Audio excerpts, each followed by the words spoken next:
If you've ever stood at a marina and wondered why some boats wear the glossy black of Mercury while others still swear by the old Evinrude badge, you're really asking a bigger question. How did two icons in outboard power end up on completely different paths? One doubling down on four-stroke and electric innovation, the other frozen in time yet still beloved for its two-stroke punch? Today, the differences aren't just about color or cowling. They're about technology, emissions, service, and the very future of boating. To understand why Mercury and Evinrude are so different today, you need to look at where they came from, the decisions that shaped their identities, and what they represent in 2025.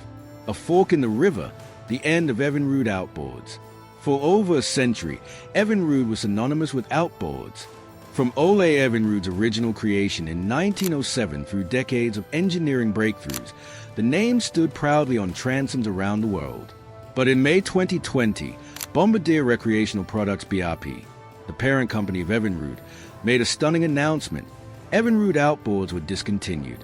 BRP promised to honor warranties and continue parts and service support, but the factory lines went silent. Just as importantly, BRP struck a partnership with Mercury Marine, making Mercury the official supplier of engines for BRP's boat brands. For many, this felt like the end of an era. Evinrude, which had doubled down on advanced two-stroke technology, had effectively been pushed off the stage by changing market forces and tightening regulations. Mercury, on the other hand, was surging forward, unveiling innovations like the world's first V12 600 horsepower Verado outboard and simultaneously making aggressive moves into electric propulsion with its Avator line. And so, from 2020 onward, the contrast between these two once parallel brands became stark. One preserved in history and legacy, the other pushing into the future.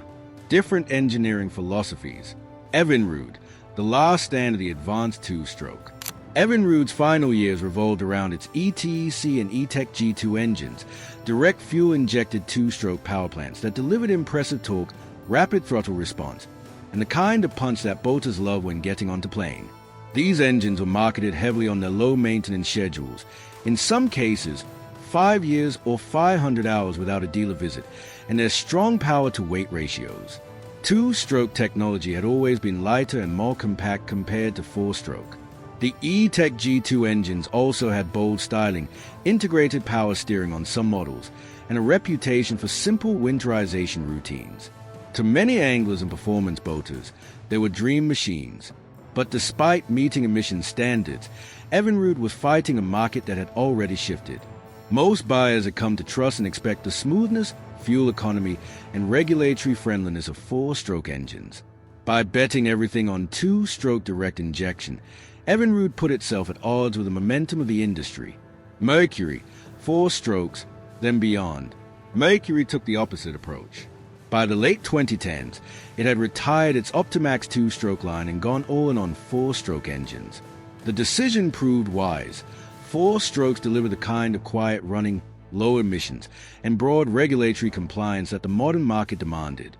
Mercury then doubled down, investing in digital control systems, joystick piloting, active trim, and integrated helm solutions that made its engines not just power sources, but parts of complete boating ecosystem. In 2021, Mercury stunned the industry with the release of the V12 600 Verado, a marvel featuring an independently steerable gear case, a two-speed automatic transmission, and contra-rotating propellers. This wasn't just a bigger engine, it was a revolution in outboard design. Not content to stop there, Mercury also moved aggressively into electric propulsion. The Avator series, launched in 2023 and expanded through 2024, brought compact, modular electric motors to small boats and tenders, offering quiet, zero-emissions boating and swappable batteries. Emissions and regulations, a silent decider. The truth is, the fate of these two brands wasn't decided in dealerships. It was decided in emissions regulations and long-term policy shifts. Two-stroke direct injection engines like Evinrude's E TEC were cleaner than the smoky carbureted outboards of decades past. They met US EPA standards and were marketed as eco-friendly alternatives. But globally, regulators were pushing harder toward even lower emissions, noise reduction, and eventual electrification. Four strokes naturally align with that trend, being quieter, cleaner, and easier to adapt to new rules. Electric propulsion was an even more obvious fit for restricted lakes, urban waterways, and eco-conscious buyers. Evinrude had a technology that worked brilliantly for its niche, but the world was moving in a different direction. Mercury read the room and aligned its products accordingly. Product lines in 2025. Mercury Marine. 4-stroke outboards, ranging from tiny 2.5 horsepower portable models to massive V10 and V12 monsters powering luxury yachts and offshore fishing boats. 600 horsepower V12 Verado, the crown jewel of Mercury's lineup. The world's first production V12 outboard comes with a 2-speed transmission, steerable gear case, and unmatched smoothness for big boat applications. Avator electric motors, compact, modular electric outboards with interchangeable batteries and digital throttle controls. Models now include the Avator 7.5e, 20e, 35e, 75e, and 110e, bringing electric power up to the equivalent of around 15 horsepower. Evinrude legacy only. E TEC G2, the last generation of Evinrude engines, ranging from mid-size to high-horsepower V6s known for torque, integrated steering, bold looks, and low maintenance claims. No longer produced since 2020, but parts and service are still supported by BRP. Rigging and integration. Another key difference lies in how each brand approached the boating experience as a whole. Mercury invested in full system integration. Features like digital throttle and shift DTS, joystick piloting, and advanced helm displays make Mercury outboards part of a seamless boating experience. With a V12 steerable gear case, boat builders gain new freedom in transom layouts and multi-engine rigs, allowing for more efficient and user-friendly designs. Evinrude, by contrast, was more about the engine itself. Its G2S had integrated steering and clean rigging, but the larger ecosystem never reached the same depth as Mercury's digital integration. After BRP ended Evinrude, it introduced Rotax stealth outboards for its pontoon lines, low-profile, semi-submerged engines integrated into the boat's design. But these are tied specifically to BRP's own boats, not available as universal outboard options.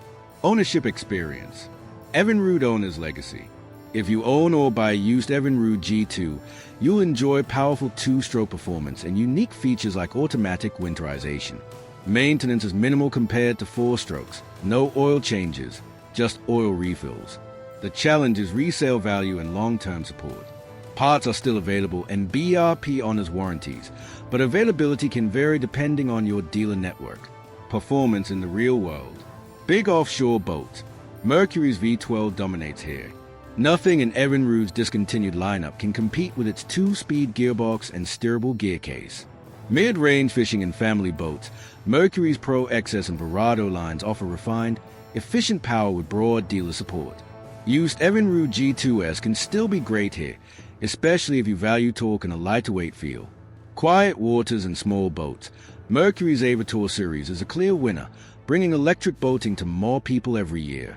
Looking ahead, the divergence only grows from here. Mercury is clearly positioning itself as a leader not only in big outboard horsepower but also in the transition to electric boating. Its Avator line is expanding rapidly, and industry observers expect even higher output electric models to appear soon. Evinrude, meanwhile, remains a legacy brand under BRP, with its DNA living on only in part support and the specialized Rotax systems powering certain pontoons. The days of seeing new Evinrude badges at dealerships are over. The bottom line: Mercury, alive, growing, innovating, 4 strokes, digital helm integration, and a serious investment in electric. Evinrude, discontinued in 2020, remembered for advanced 2-stroke tech, still supported but no longer evolving. While they are different, Mercury adapted to the 4-stroke and electric future. Evinrude doubled down on 2-stroke and lost a bet. So, here's the question: what kind of boating do you dream about? Offshore adventures, peaceful lake cruising, or fishing trips at dawn? Share your boat model, your typical use, and your goals, and I'll help you match it with the right motor, whether that's a state-of-the-art Mercury or a well-kept Evinrude classic.